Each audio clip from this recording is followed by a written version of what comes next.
बिस्मिल्लाहिर्रहमानिर्रहीम। दिलो-जान कुर्बान आका सल्लल्लाहु अलैहि वसल्लम पर। मोहतरम नाज़रीन, हमारा जनूबी पंजाब इस वक्त शदीद सैलाब की ज़द में है।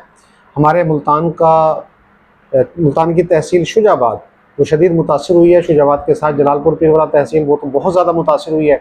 शुजाबाद में इस वक्त क्या मसाइल हैं, लोग जो सैलाब से मुतासर हुए वो किन मुश्किलात से गुजर रहे हैं, इस हवाले से हमने गुफ्तगू करने के लिए ज़हमत दी है प्रोफेसर मोहम्मद अहमद साहब को, जिनका ताल्लुक शुजाबाद की बस्ती महरम वाला से है। उसी के करीब सुपर बंद था जो 3 रोज़ पहले टूटा, जिसकी वजह से 20 से ज़्यादा देहात सैलाब की जद में आए और वहाँ पर पानी का मसला सैलाब ने शदीद मुश्किलात पैदा की, लोग बेघर हुए। तो हम इनसे जानना चाहेंगे कि इस वक्त लोग किन मसाइल से गुजर रहे हैं। जी अहमद साहब, बताइएगा ज़रा हमारे नाजरीन को कि जो सैलाब मुतासरीन हैं उनको कौन सी मुश्किलात दरपेश हैं इस वक्त। जी, अस्सलाम वालेकुम सर। सर, आजकल जो हालात चल रहे हैं उनको पेश नज़र रखते हुए हर एक बंदा इन मसाइल से दो चार है।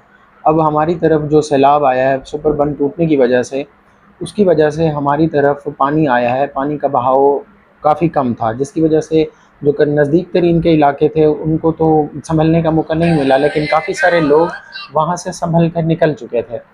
तो उसके लिए लोगों को अब उसके बाद के जो मसाइल हैं ना, कि लोगों को खाने की तरसील काफ़ी हद तक पहुंच रही है। लोगों को कैंप नहीं मिल रहे, उनको जानवरों के लिए ख़ासकर चारा उसकी बहुत किल्लत हो रही है, और उसके अलावा घास बहुत महंगे हो गए हैं।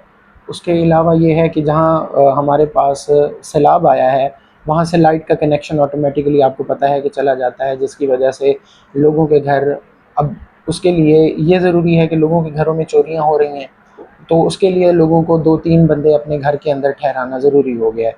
तो वहाँ पर जो लोग रहते हैं उनको मच्छर का सामना करना पड़ता है रात को। उनके ऐसे मसाइल, छोटे-छोटे मसाइल हैं। एज़ सच जो हमारे पास बड़े-बड़े मसाइल हैं उन पर काबू पा लिया जाता है। ये जो छोटे-छोटे मसाइल हैं, ऐसे समझ लें कि वो लोग कुर्बानियाँ दे रहे हैं। जैसे रात को उनको मच्छर ने काटना होता है, या फिर इस तरह से उनके यहाँ बिजली चली जाती है तो पानी की किल्लत होती है। अब हर घर में वो दौर दौरान के नलके होते थे, या फिर ऐसा होता था कि लोग दूर-दूर से पानी ले आते थे। तो अब ऐसा है कि उनके पास पानी की किल्लत हो जाती है, जिसकी वजह से उनका जो रोज़मर्रा का ज़िंदगी का निज़ाम है वो मुतासिर हो रहा है। अच्छा, ये बताइएगा कि जो इलाके सैलाब से मुतासर हुए, जिन देहातों में, जिन कस्बात में पानी आया, तो वहाँ से लोगों को रेस्क्यू कर लिया गया तमाम लोगों को, या अभी भी कुछ लोग फंसे हुए हैं? जी सर, काफ़ी हद तक लोग अपने बच्चों को लेकर, पहली जो प्रायोरिटी थी लोगों की वो अपने बच्चों और जानवरों को लेके वहाँ से निकल गए थे। लेकिन उसके बाद कुछ, ज़ाहिर-सी बात है कि हर कोई अपना सामान पूरी तरह से नहीं उठा सका, क्योंकि वो जो बंद टूटा है तो उसके लोगों को हुकूमत से भी और इदारों से भी यही तवक्कुआत थी कि वो बंद को नहीं टूटने देंगे। जब अचानक से बंद टूट गया तो लोगों ने अपने बच्चों और ये जो उनके जानवर थे उनको तो निकाल लिया, लेकिन उनका जो काफ़ी हद तक सामान था वो वहीं रह गया, जिसकी वजह से रेस्क्यू टीमें जाती हैं उनकी तरफ, तो वो अपना सामान ज़्यादातर उन्होंने निकाल लिया, बाकी उनका अभी पड़ा है। तो रेस्क्यू टीमें भी अपनी काफ़ी हद तक कोशिश कर रही हैं, अपनी पूरी तवज्जो से, पूरी कोशिश से अपने फ़राइज़ सर अंजाम दे रही हैं। अच्छा, इसमें ये बताइएगा कि जो सिविल इंतज़ामिया है, तो वो किस हद तक एक्टिव है और किस हद तक वो लोगों के मसाइल हल करने के लिए सरगर्म अमल है? सर, हमारे उधर शाह साहबान हो गए, और उधर राणा साहिबान हो गए, और हमारी जो एसी थी माशाल्लाह उन्होंने बहुत बहुत अच्छी तरह से मैनेज करने की कोशिश की है। फिर ये अचानक से जो बंद टूटा है, ये हम ऐसा नहीं कह सकते कि ये पूरी तरह से हुकूमत की नाअहली है।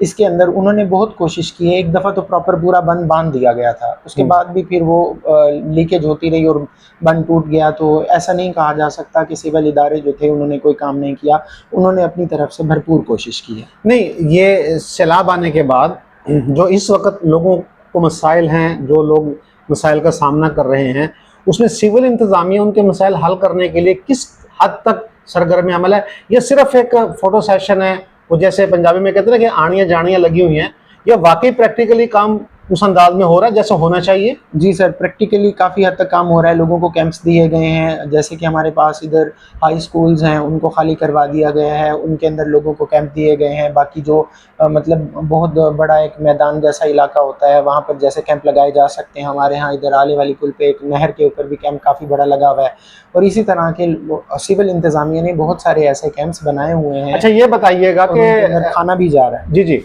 अच्छा, ये बताइएगा कि ये जो सैलाब इस बार आया है, तो क्या इस शिद्दत का सैलाब पहले भी आया?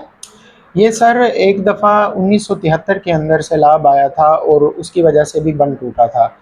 हम उसे गट का मकाम कहते हैं। उस गट के मकाम के ऊपर पहले भी उधर से ही सैलाब बंद टूटने की वजह से सैलाब आया था। अब 2025 में भी उसी जगह से बंद टूटने की वजह से सैलाब आया है। अब उसके लिए एक मुकम्मल इंतज़ाम कर लिया गया है मेरे ख़्याल में। वहाँ पर एक टीम भी आई हुई थी जिन्होंने वहाँ से सर्वे किया है। सर्वे करने के बाद अब वो मेरे ख्याल में काम स्टार्ट करने लगे। यानी कि तकरीबन 52 साल के बाद जी वो सर। बंद टूटा है और 52 साल के बाद सैलाब उस तरफ से आया है। बहुत शुक्रिया अहमद साहब, आपने इस हवाले से इंफॉर्मेशन दी और बताया कि सैलाब ज़दगान किन मुश्किलात का सामना है। हम खुद भी वहाँ पे गए हैं, हमने देखा कि खैमों की कमी है। बहुत से लोग हमने देखे जो सड़क पर अपने बीवी बच्चों के साथ खुले आसमान तले बैठे हुए हैं। गर्मी है, हबस का मौसम है, दोपहर के वक्त शदीद धूप होती है, तो वहाँ पर बगैर खैमों के वो लोग रह रहे हैं। इसी तरह ज़ाहिर सी बात है कि उनके पास खाने पकाने के लिए कोई सामान नहीं है। अगर कोई हुकूमती टीमें वहाँ पे आ जाएं या कोई NGOs वहाँ पर खाना लेकर आएँ तो उनको मिल जाता है, बाकी उनके लिए पकाना इंतहाई दुश्वार है। उनके जानवर वो ओपन स्पेस पे खड़े हैं, तो इस हवाले से ये मुश्किलात हैं। बाकी जैसे प्रोफेसर साहब ने बताया कि रात को मच्छरों का एक बड़ा मसला बन जाता है, मच्छर काटते हैं, लाइट नहीं है, बिजली ना होने की वजह से साफ पानी की कमी है। ज़ाहिर सी बात है कि जो लोग पानी के अंदर घिरे हुए हैं, अब वो अपना मकान भी नहीं छोड़ सकते। फैमिली को तो उन्होंने निकाल लिया, 2-3 लोगों का घर में रहना ज़रूरी है क्योंकि पीछे से चोरी होने का बड़ा एहतमाल और डर होता है, जिसकी वजह से वो लोग वहाँ पे रह रहे हैं। तो उनके लिए फिर पानी का बड़ा मसला बन जाता है। ये मुश्किलात हैं।